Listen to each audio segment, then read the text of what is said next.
Hey guys, it's DayJaMona. Welcome back to my channel, and today we are talking about how to know when it's time to let a friendship go. So a little like downer sort of topic, but so necessary. So if you want to just talk with me, see what I think about how to let friends go, when it's time to let friends go, signs, all that other stuff, then keep watching. DayJaMona.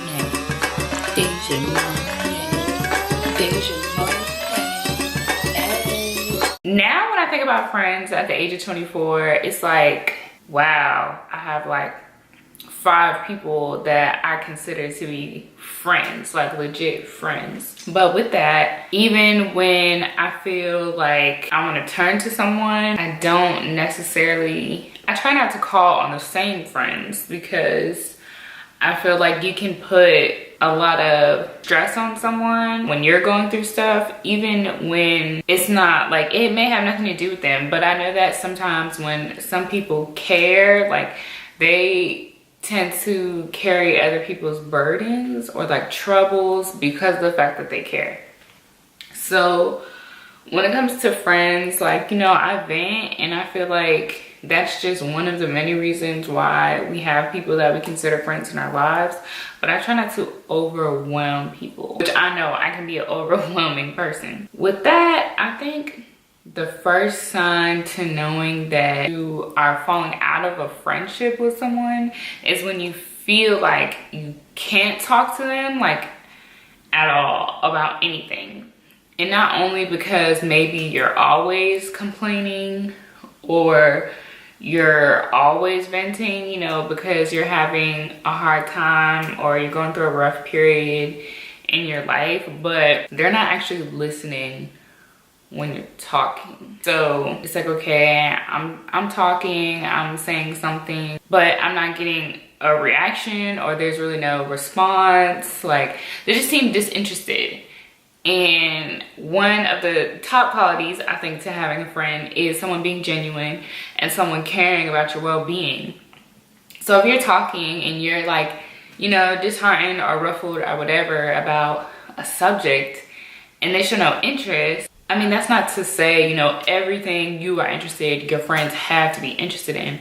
But when it's something that may be a negative or something that's bothering you and they just don't care, I mean, that you have to take it for what it is. They don't care. But to me, like, I keep those things in mind. And that may be bad, I mean, because it sounds like, you know, you're keeping a tally. But really, like, you're just making sure that you're aware, like, okay, this is the kind of friend that this is. Like, honestly, now I have certain friends. I have mom friends. I have my sister friends. I have best friends. And that's about it. So, okay, maybe when I say I have 5 friends, that's kind of exaggerating. But it's like, I feel like I can't go to certain people about the same stuff, you know. So my friends from 7th grade, they don't have children. I have 2 friends from 1st grade. They don't have children. So I'm not necessarily gonna go to them about advice, you know. If I wanted advice about JaMona or something, I'm not gonna go to them and ask them parenting stuff, because they're not a parent. And personally, it annoys the crap out of me when someone that is not a parent tries to give me advice on being a parent. I know that's like, you know, that's not to say they have no knowledge whatsoever. That's not to say they didn't, you know, help their little brother, their little sister grow up, whatever. But it's not the same. Like, when you're a parent, when you push out a child, C-section child, whatever, and, you know, you have lived that full-time role, then I'm more likely to heed advice. But even then, like, nobody could tell somebody else how to raise their child. You just have to pay attention to the people that you're talking to, the friends you're talking to, and, you know, their response, the conversation. And then also the time of that. So now, you know, we're grown, we're not in school anymore, well, physically every day in school anymore, like, you know, middle school, high school, seeing our friends every single day, sometimes being able to talk to them every day, like, that's just not the norm anymore. But that doesn't mean that conversation doesn't pick up the same way for certain friendships. So, you know, for those friends that I've had since first grade, I cannot talk to them for a year. Maybe we'll just say happy birthday, maybe we'll just say happy New Year's, but when it's time to catch up, like, we are talking for like 2-3 hours and we are catching up. Like, we are talking about everything. Like, nothing is off limits. We'll, you know, meet up wherever and just like really catch up. And it's as if, like, even though we're talking about things that have happened like during the time of our absence from each other, it's not like weird, it's not awkward, it's not like feeling like you've outgrown the person. Whereas sometimes when you try to reconnect with someone, the vibe just isn't there. Like, it's just not right. Like, something is just off. Like, that energy is just off. And I really pay attention to that now. I think the second thing, or the third thing, I don't even know what number I'm on at this point, but the next thing would just be to pay attention to how you feel when talking to that person. So yeah, you're gonna pay attention to how they, you know, react to you, no matter the time, no matter the conversation, whatever. But then now you also have to pay attention to how you feel when talking to them. Like, do you feel like y'all are still close? Do you feel like you're forcing the friendship? Do you feel like you're overcompensating? Do you feel like you can't be yourself, or you're having to just, you know, extend yourself beyond what you can do just so that friendship can stay afloat? I feel like if you're saying yes to most of that, like, you really have to evaluate why you want this person to remain in your life and what value they have in your life as a friend, and then go from there. And on the movie Why Did I Get Married, the professor, or Janet Jackson, she was like, you know, she related it to couples. And it was like, you know, y'all need to write a list of, you know, all the good and all the bad of your man. And if the good outweighs the bad, go back to him. If the bad outweighs the good, walk away. I could say the same exact concept can be said for friends. That was something I also heard today in the new movie, The Hate You Give. So the mom was pretty much like, you know, if you feel like that's a bad friend, figure it out. Like, if your friendship is worth keeping, you need to acknowledge those attributes. And if it's not, acknowledge those attributes as well. And whatever outweighs the other is the side you go with, and that's what you do. I think that's actually like a good concept. I mean, I know not everyone's gonna sit down, get their legal pad out, and be writing like, yeah, this friend and that friend and that friend, and really be like chopping it down. But if you feel like the person really means something to you, but then you're not communicating, or you're always arguing, going back and forth, like it just doesn't feel like a real friendship anymore, then it's gonna be time to evaluate. I know something that I had to learn the hard way, and something I'm kind of still learning, is that sometimes we want to hold on to people and we don't want to accept when the season is over, or we don't want to accept that we just don't like who that person is, or who they are becoming, or there really is nothing in common anymore, and so you just outgrown the person. And sometimes that's a hard lesson to accept for some people. I mean, for some it's just like, yo, like, I'm not feeling you. Like, this friendship it's not a friendship. Like, it's just not. Like, either the person did something, said something, or they're just moving a certain way in their life that you just don't feel. Like, some people could just cut you off like that, like no problems, no issues, and just keep it moving. Whereas others, they, you know, want to try to work it out. They want to have a conversation about it. Maybe even they want to have 5 conversations about it. But I feel like when you're getting to like that 3rd or 4th conversation and it's still like nothing, then at that point it's over. You kind of just have to try to let it go. So I'm one of those people that I want to talk, and I want to talk, and I want to talk, and it can be so draining, but I just don't feel like people should be let go that easily. And I don't want to say that's a fault of mine, but I do believe that when you let certain dead weight go in your life, like, that really does make room for bigger, better, newer lessons and people.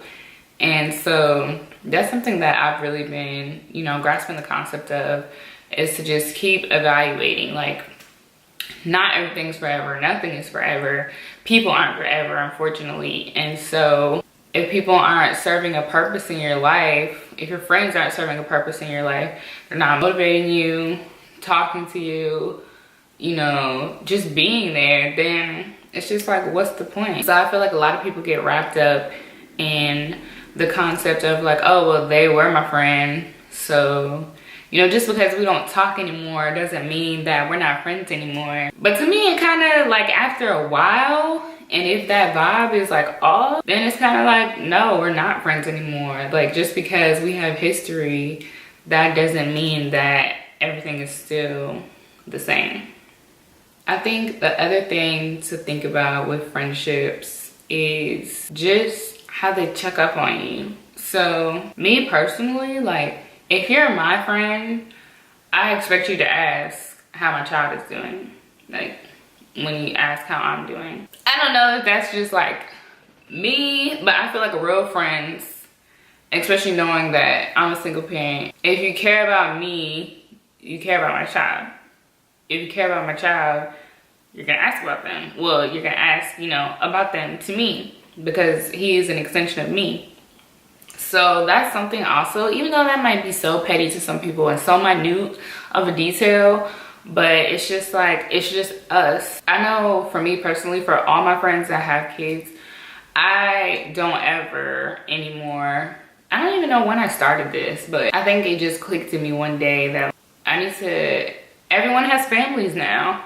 So I just think it's so, I don't want to say nonchalant, I don't know the word that I'm thinking of, but it's just so absent-minded, I guess, to just be like, hey, how are you? And they got a whole husband and 4 kids at home. Like, it's not just them. And chances are, if they're gonna be honest when they're telling you about how they are, those people are gonna be mentioned anyway, their kids and, you know, their family. So I just think it makes sense, you know, to just check on everybody. And that doesn't only show like they genuinely care for the person, but that you care for the extensions of them as well. The worst thing to me is when you have a falling out with someone, but instead of talking, they just ignore you. If you don't want me to F with you anymore, ignore me. Just ignore me. Like, that gets me so hot. That gets me like,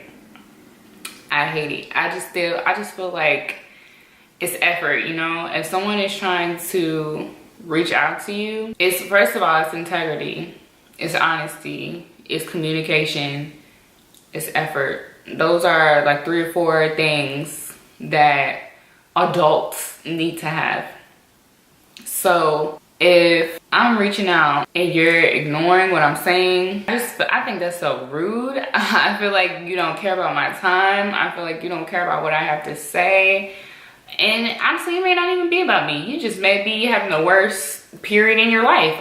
But I have no idea. And I feel like a real friend would say that. Hey, yo, I'm going through some stuff right now. Like, I just don't have the energy. I don't have the time. Whatever. But then, you know, if they're up to it, eventually we'll talk about it. But at least I know from there, okay, they need space. I respect it. And you go on. But when you're doing that, reaching out over and over and over again, and then that friend just comes back and only reaches out when it's convenient for them, and then expect things to just, you know, be normal after they've been ignoring you for reasons unknown to you, then it's just like, okay, you good? Like, oh, you're good? Okay. Well, you know, I don't want to like intrude, so I guess I'm gonna just mind my business over here. And that's just awkward, you know? It's just awkward. I think we really have to define what a friend is. So a friend is someone you talk to, have fun with, learn from, genuinely care about, maybe have similar interests, or maybe you're complete opposites. But either way, there's an energy, there's a vibe between 2 or multiple people, a group, whatever, and all people involved in the friendship are happy to coexist with one another. Like, life is better with those people around. And so if you get to the point where life is not better, if the person is just always so negative, or they're tearing you down because they're down, or they're not supportive, or they just don't know how to talk all of a sudden, or it's always about them, and they're self-centered, or they don't listen, or, you know, all of just those things that make you not want to be around a person, like, you just have to take it for what it is, acknowledge it, and let it go. But then at the same time, you know, if they come to you because maybe they notice a shift, then that's your time to tell your truth and be honest. And I feel like a lot of people want to avoid that awkwardness, but I feel like your truth is your truth. And no matter how awkward that is, you just gotta let it out, because sometimes the other person, most of the time, the other person deserves that truth as well. And I know for me, I don't like to wonder. Like some people say closure is just unnecessary, but I disagree. I feel like closure is very necessary, even for friendships. And as adults, I'm gonna keep saying that, because that's what makes this a totally different conversation than when talking to a child about their friends. Like, as adults, I feel like it's okay to be like, you know, what you did was messed up. It made me look at you differently. I don't want to be, you know, I don't care if you're in my life anymore, or something to that effect. Whatever it is, like, I just feel like you should be able to communicate as an adult and just be honest with yourself and with other people around you, or that have been around you, or care to be around you, or have a conversation with you, and just let them know what it is. Like, it shouldn't be that hard.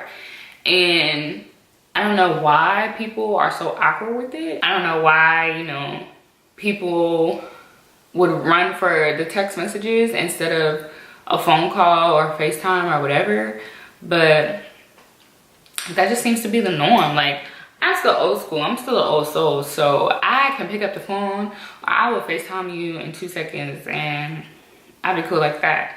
Because I can be so emotional, like, I acknowledge that emotion can be lost in text and words can be misconstrued, but I'm learning that I want people around me who I don't have to always explain how I feel. Like, you just get it, because you just get me, and you know my heart, and you know what type of person I am, and there's really no questioning over and over and over again, like, my intentions or my intent of what I said, or, you know, like, that could be so exhausting to have to explain yourself to someone who's supposed to know you but still doesn't understand you. Like, ooh, chilling. That could be, just thinking about it, it's just like, oh my gosh. Like, I saw this meme and it was just like, find somebody that understands you, because it would suck to have to spend a lifetime explaining your soul, like, or trying to be understood. Like, that wasn't verbatim what it said, but that was just the gist of it. Like, that was the message. Like, try to have people in your life that they just understand. Like, they see you for who you are, they accept it, they still care, they're still genuine, and they choose to rock with you anyway. I feel like those are the type of friends everybody should have in their life, and those are honestly the true friendships that last. I want to say I have 5 friends. I think maybe I have like maybe 7. And I continue to, you know, meet people. And sometimes I instantly click, you know, with people. And I'm like, oh, that's my friend. But I'm also like learning, you can't really take that word lightly. And I feel like a lot of people, just because of how we maneuver these days, the amount of subscribers you have on your social media is the amount of friends you have. Nah, boo-boo, no, that's not how I think about it. Yeah, so tell me what y'all think of this conversation in the comments down below. Tell me your thoughts on everything I said. I want to hear what you guys think. Thank you so much for watching. Let me know what the next subject should be. I need to start writing stuff down. Like, when I do these DayJa talks with y'all, it's just straight from here. I don't have any notes around me. I just keep it all. I do have certain things I want to hit, like certain concepts, but I'm really just talking and just going with the flow with you guys. So thumbs up this video if you enjoyed it, if you enjoyed the conversation, what you think about friends. Comment that down below. Tell me how you think the dynamic of friendship has changed from, you know, younger to older, if it's easier to make friends, harder to make friends. What you think in the comments below. Again, thank you so much for watching. Press that subscribe button, press that bell, that's the notification button, so that way every time I upload, you get a notification straight to your phone and you won't miss another upload. Until next time, much love.